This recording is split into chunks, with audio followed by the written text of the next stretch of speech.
Morning, friends.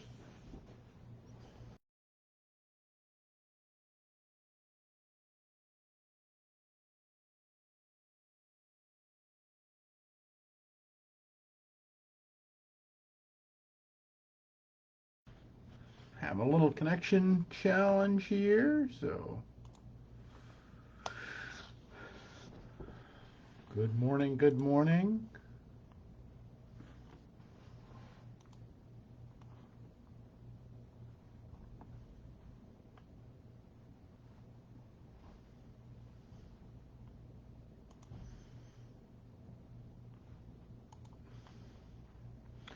Good morning, all. Hello, hello.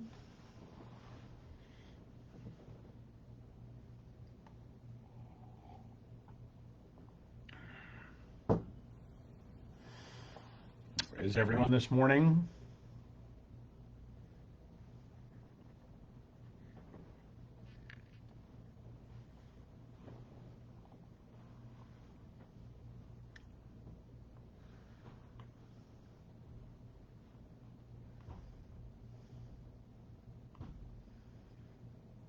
Hello, hello. I see folks coming in, but nobody has said hi this morning, but I'm hoping you will as we come together today. Hope you're doing all right. The connection keeps cutting out. Yeah, I'm kind of noticing that on my end. I think we're uh,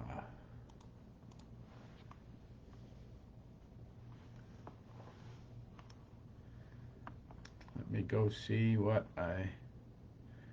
Good morning, good morning.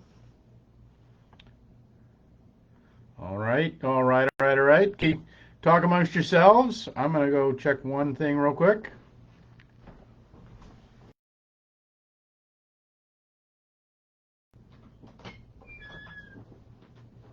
You close out. You close yours. I don't have enough bandwidth. I just looked at it. I don't know what's wrong. Yeah, just close it, whatever's interwebs.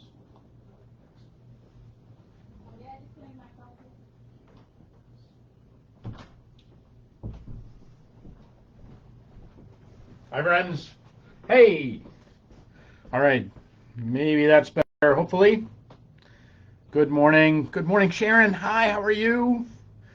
Good morning. Good morning, Linda. Great. Glad you're here. Kristen, good morning. Great to see you.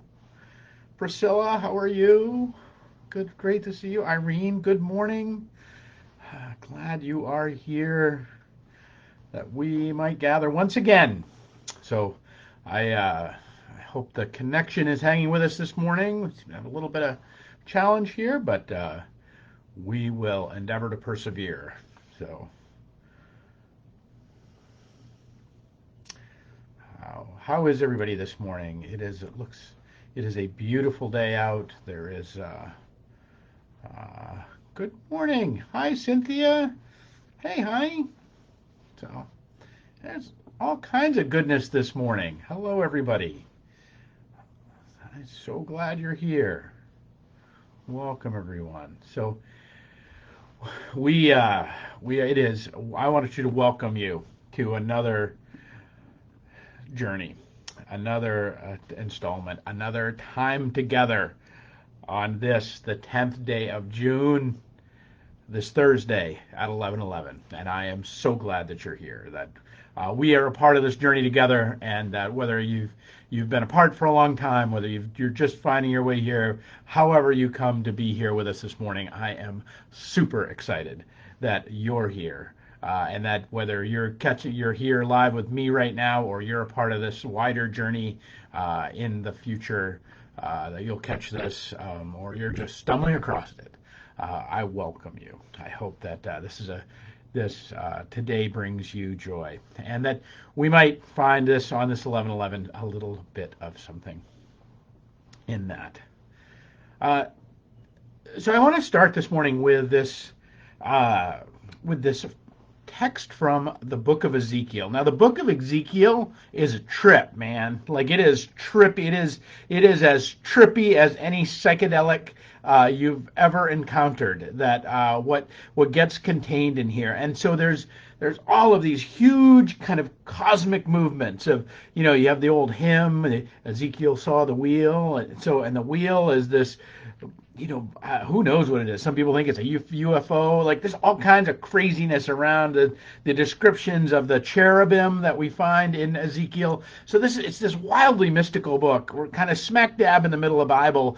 That is, but it's talking to this point where God and Israel have kind of are just at a low point almost. That really is. It's actually one of the low points, and yet there's all this big mystical vision stuff that's wound into it, and that what has happened is the people of Israel have established their little country. Their country is overwhelmed and invaded by the Babylonians, and they are sent off and scattered throughout the Middle East, these little tiny pockets of people. Quite literally, they have been abducted and dragged off into these different parts of the world.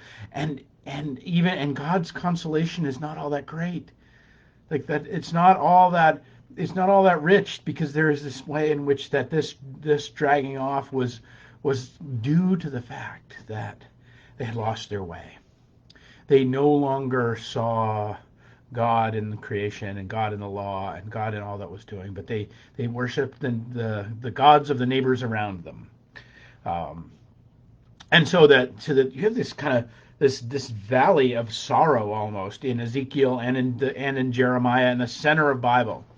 And yet there are these little bright points, and that really they're if we take them seriously, they're actually these super turning points in the life of Israel with God. That there's really things change radically, which is kind of how it is in life, isn't it?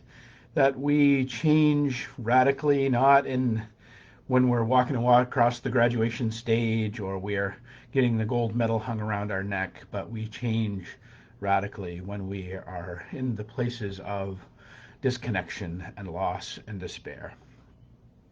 And I think that the biblical truth is no different for us.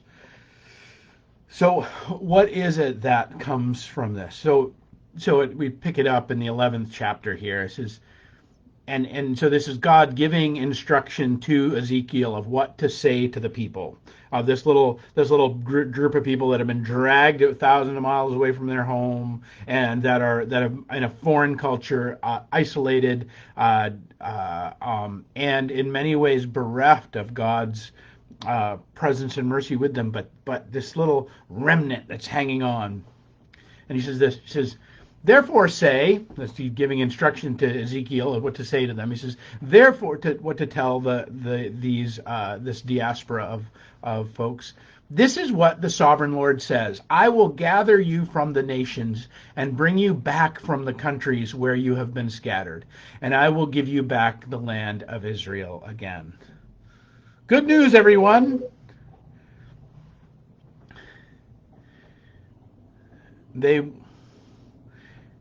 will return to it and remove all its violent images and detestable idols. They will give them an undivided heart and put a new spirit in them.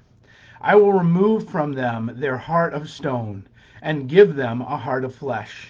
And then they will follow my decrees and be careful to keep my laws. They will be my people, and I will be their God. But as for those hearts who are devoted to those vile images and detestable idols, I will bring down on their heads what they have done, declares the sovereign Lord. This image of God taking from us this heart of stone and placing in us this heart of flesh is core in Bible. And I think it's there to tell us something. This is a revolutionary moment. This is a wild moment that life for the Israelites have changed. That's heart of stone that they're walking around with. And I think about it in terms of the the world in which we're encountering and the world in which we live every day, and the way in which our hearts are constantly challenged to be hardened and to turn to stone.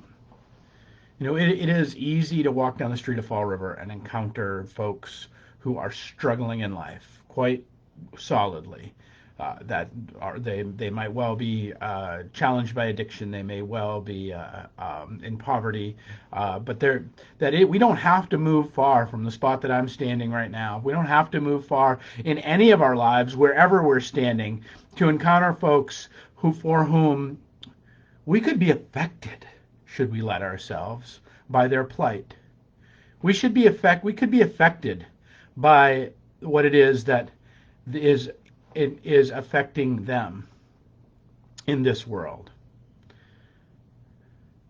But I want to suggest to you that maybe, just maybe, we're supposed to be affected. That what this image that God gives us at the center of the loss of Israel is, and their disconnection from God, is that they become disconnected because they've in some ways become uncaring of the world around them. And because they've allied themselves with the idol gods that are around them. Now, this is not just an injunction to say that that you should just be nicer people. All you people out there, you just need to be nicer. That's not my point here. Although not untrue, we all could use that injunction. I don't find it particularly helpful for people to finger wag at me and tell me like, oh, you just need to be nicer. Like, well, yeah, I probably do. Like, okay, thank you for that. Like, but what I'm suggesting, and I think what this text suggests, this swapping out of heart and a heart of flesh for a heart of stone, is to look at the quality of what this means, and that what this quality allows us to do in the world, that are allowing ourselves to be affected, by our love for the neighbor, to allow ourselves to be affected by the love for other people. And we can start that at home, and we can start that in our workplace and in the people we encounter in our day. We can start that, and then we can kind of extend that to people that we meet on the street. Like, I'm not saying we just kind of go to show up and let it all ooze out and give ourselves away. But there's a way in which what God's suggesting to us is there's a vulnerability at work. Not just in our love to our neighbor, but also in our love to God. You can say, well, my faith life is good. I'm good with God, or God and I are tight. Homies, whatever you understand it like that. But that nature of being exposing our true hearts, exposing our true desires, exposing our true fears, exposing our true heart of flesh to God Almighty, and letting that be willing to touch us, be willing to be affected, and that it is in this opening of our interiors, this opening of our inner life that can happen, and that they happen by our willingness to be affected. And now I want you to hear this in a way that maybe isn't that this isn't about kind of being all kind of ooey gooey, kind of all like, ew, I just want to love the world. This is actually very hard stuff. Every morning when the Army Ranger regiments, the Ranger battalions come to train. Now the Army Rangers I was never an Army Ranger. I couldn't have hacked it as an Army Ranger. I have friends that are and that have been, and that the Ranger regiments are in many ways the scalpel of the United States Army. They are the most highly trained, greatest kind of warriors that will go in at the very lead elements of the most difficult assignments. They are, commandos, if you want to call them that in that regard. That the Army Ranger is they are truly exceptional soldiers. They are not a rank and file bunch of that they have exceptional training, and they have an exceptional ethos. And so I want to just read you. And so that every morning they'll assemble at some god awful early hour in the morning, and they will recite together. I mean, I want you to imagine this: 1,000 men, largely, that gathered together that will recite the Ranger Creed. This is not indoctrination. It's not brainwashing. This is a promise that the Ranger Creed is a promise. It's a covenant, really, if we were to talk about it in God language, that they make to each other. And they say, and then it begins like this. It says, imagine 1,000 men in the middle of the dark, screaming this at the top of their lungs. Recognizing that I volunteered as a ranger, fully knowing the hazards of my chosen profession, I will always endeavor to uphold the prestige, the honor, the high esprit de corps of my ranger regiment. Acknowledging the fact that a ranger is a more elite soldier who arrives at the cutting edge of battle by land, sea, or air, I accept the fact that as a ranger, my country expects me to move further, faster, fight harder than any other soldier. Never shall I fail my comrades. And it goes on and on and on and on. If you consider that promise that the Ranger battalions that make to each other every morning as they recite the Ranger Creed, before they go beat their bodies in physical training to become to maintain being the elite warriors they are. That promise, that Ranger Creed, is not this heart of stone moment. It's actually not a heart of stone at all. It actually makes every one of those individuals incredibly vulnerable. When they say, and I know for a fact they mean, never shall I fail my comrades, they mean never shall I fail my comrades.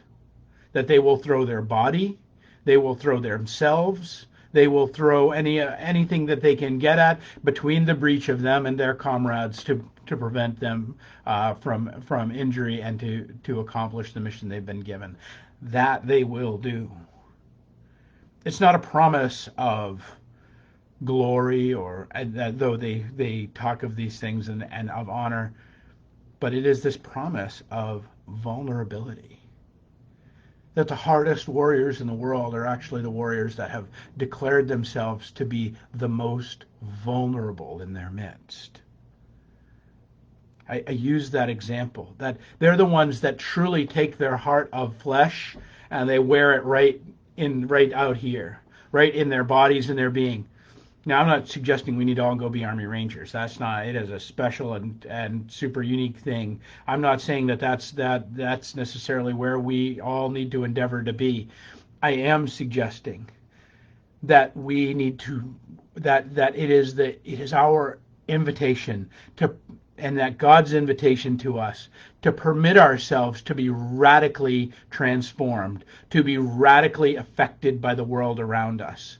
And that in that being radically affected, and not just by this is going to push me that way and that's going to push me this way, but in our ability to say that we are, when we live our life of when we step into that belief, it opens us up to be able to understand the way in which we're to make a difference in this world, to understand what it is that God's called us to do, to understand what the next right action actually looks like for us and for the world. It allows us to understand, because from our belief, from our willingness to live out of our heart of flesh versus our heart of stone, we constantly, as Augustine points to, we constantly get it backwards. We don't constantly lead with our heart of stone. We lead with our idea that we need to understand this thing. And we take our heart of stone and we just try to beat the world into some sort of pulp that we can then make some sense of it, or parse out some pieces, or take it apart. And that the invitation is quite the opposite. We say, as Augustine says, let me understand that I may believe, say you.